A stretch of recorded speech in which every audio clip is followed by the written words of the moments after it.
बाबा का पैगाम अपने बच्चों के नाम। श्री साईं बाबा कह रहे हैं, गुरु से मंत्र लेना एक आरंभ है, लेकिन उस मंत्र में प्राण तभी फूकते हैं जब हम गुरु की मर्यादा, उनके निर्देशों और मार्गदर्शन को पूरी श्रद्धा से अपनाते हैं। कई साधक केवल मंत्र ले लेते हैं, लेकिन उस मंत्र के पीछे जो गुरु की तपस्या, अनुभव और ज्ञान का सार छिपा है, उसे समझने की कोशिश ही नहीं करते। वे अपने तरीके से चलने लगते हैं, गुरु को सिर्फ एक माध्यम मानते हैं, मार्गदर्शक नहीं। और यही भूल मंत्र की ऊर्जा को निष्क्रिय कर देती है।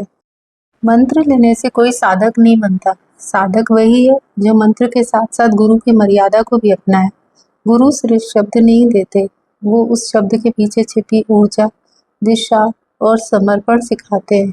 मंत्र तो बीज है, लेकिन अगर तुम उस बीज को गुरु की बताई विधि से नहीं बोओगे, तो न जड़ बनेगी, न शाखा फूटेगी और न ही फल मिलेगा, और वो बीज मिट्टी में ही खो जाएगा। लेकिन मंत्र तो ले लेते हैं और फिर कहते हैं ये काम नहीं करता है। क्यों? वो इसलिए कि वो गुरु के बताए हुए समय, विधि, नियम और साधना को अनदेखा कर देते हैं। और जब तक विश्वास, अनुशासन और शुद्ध आचरण न हो, तो मंत्र शक्तिहीन और निष्क्रिय हो जाता है। और जब साधना में अहंकार आ जाता है, तो आध्यात्मिक ऊर्जा ठहर जाती है। जैसे नदी का प्रवाह अगर पत्थरों से रुक जाए, तो वह नदी नहीं, एक ठहरा हुआ तालाब बन जाती है।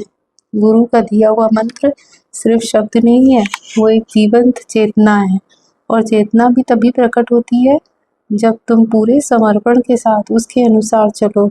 मंत्र से पहले गुरु है, क्योंकि मंत्र गुरु की देन है। और जो गुरु को छोड़कर मंत्र पकड़ता है, वह एक खाली खोल को पकड़ता है, जिसमें न जीवन है न प्रकाश है।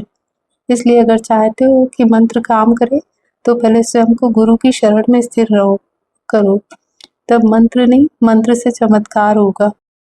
क्योंकि गुरु की वाणी मंत्र की आत्मा होती है, और आत्मा के बिना कोई भी शब्द मंत्र नहीं, केवल ध्वनि रह जाती है। याद रखो बच्चा, मंत्र को सिद्ध करने से पहले अपने अहंकार को विसर्जित करना जरूरी है। गुरु को रास्ता मत दिखाओ, गुरु के दिखाए हुए मार्ग पर चलो। फिर देखना, तुम्हारा हर जाप एक साधना बन जाएगा और हर साधना एक सिद्धि में बदल जाएगी। सच तो यही है, गुरु बिना मंत्र अधूरा है, और गुरु के बिना किया गया कोई भी प्रयास सिर्फ प्रयास रह जाता है, सफलता नहीं। इसलिए गुरु की आज्ञा को अपनाओ, श्रद्धा से चलो, और फिर देखो, साधना से सिद्धि तक का सफर चमत्कार बन जाएगा। मंत्र तभी फलित होता है जब गुरु से जुड़ाव बना रहे, केवल शब्दों से नहीं, हृदय से भी।